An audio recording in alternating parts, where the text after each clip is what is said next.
In this Vija, the Honda S2000, an old phone, and an evil trash can. Welcome. Earlier today, we thought, since we have recently completed upgrading our P-Root Ubuntu distro to run Kdenlive 25 on a mobile phone, might as well run package update and package upgrade. While we're at it, we thought, might as well look at F-Droid, update the repos, and see if something is worth updating on our Android tools. Then, guess what we see? Instead of the usual updating repositories, we see this huge red banner up top claiming that F-Droid is under threat from Google due to something that we thought was already resolved last October 2025. Wait, what? Why? Before we get to that, let's keep our heads cool with a drive.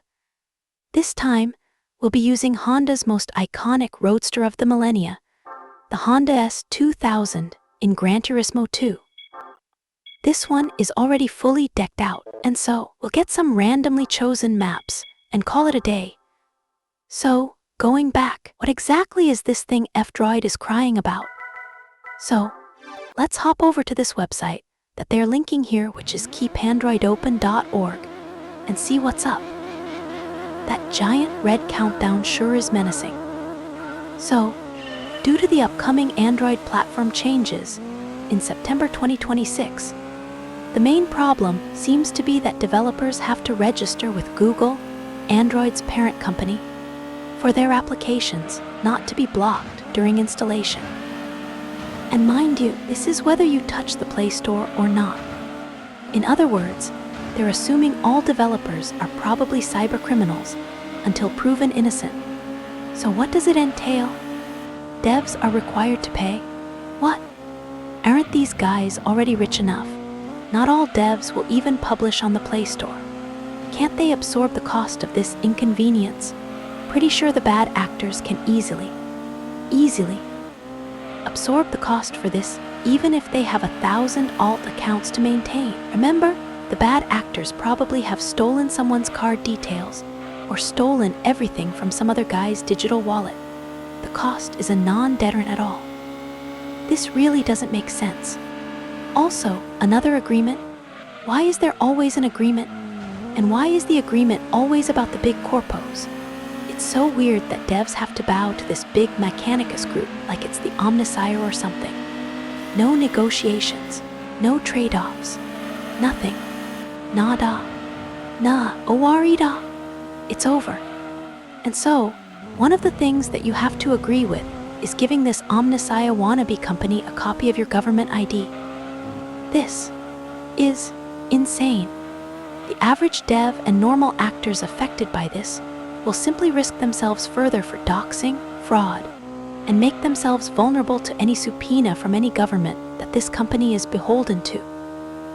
Then, there are the bad actors that would simply falsify documents, etc., and get an easy. No problem, na iada, owarida, it's over. Then of course, with those, you surrender your sign and keys, so they can attach it to your profile and associate the apps you publish with you.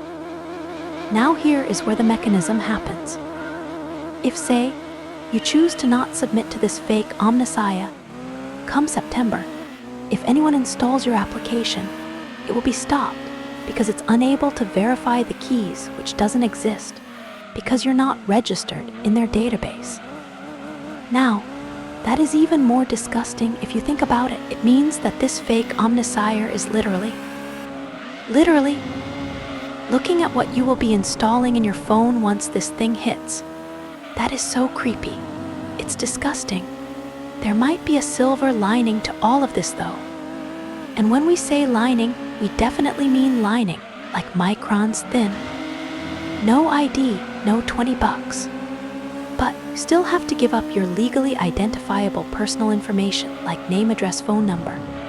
And with only limited number of installs, this is supposed to be an upcoming option for devs called limited distribution, and it does look limited. At the time of writing, March 2026, it's limited to 20 installs only. Is that better than nothing? Is that better than not giving up your ID? We don't know. Can't tell. Iyada. Nah. Oh warida.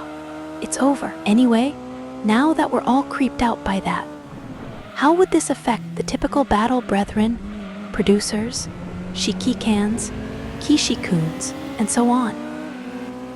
Well, first and foremost, for most Idolmaster games, Daddy Bandai Namco would probably register the games.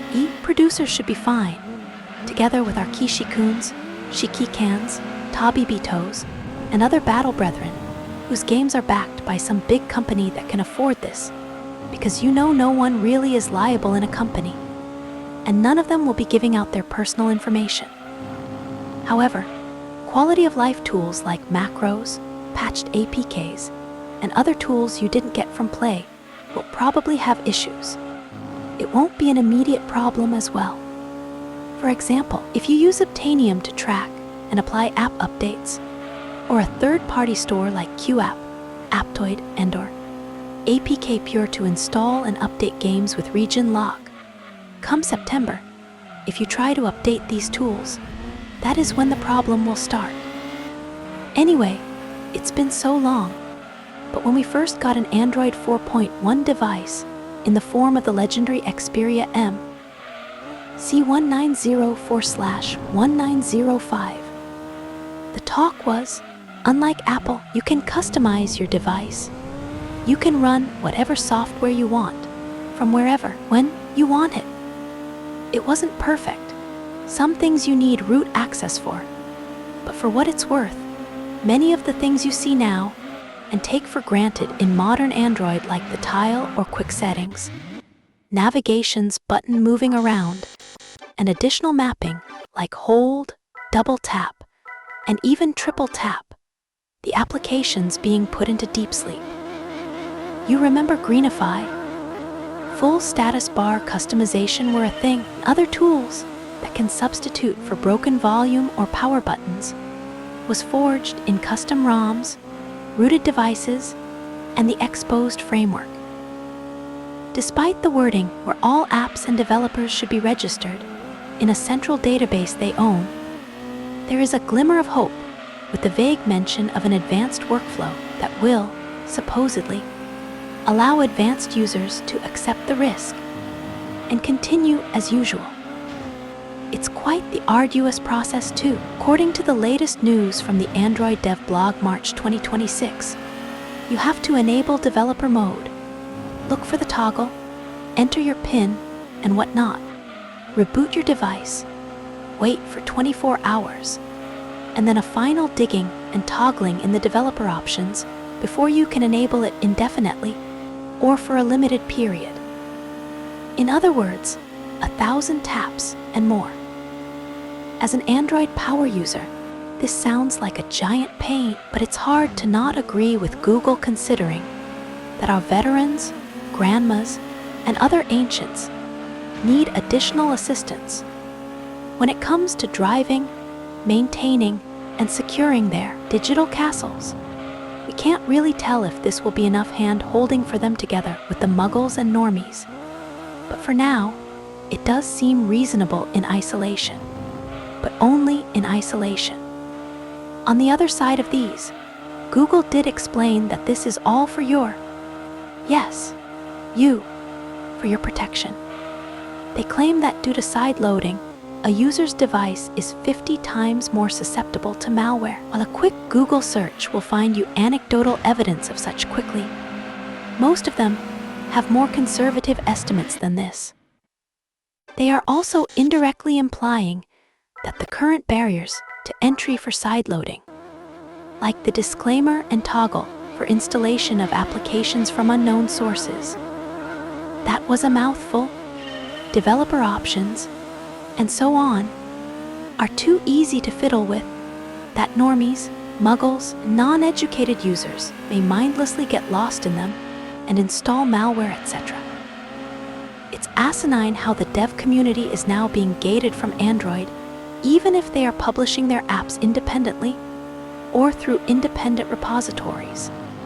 It's insane how the walls are closing on user autonomy with the devices they bought and own. This is terrifying. And on that terrible note, it's time to end the show. Good night.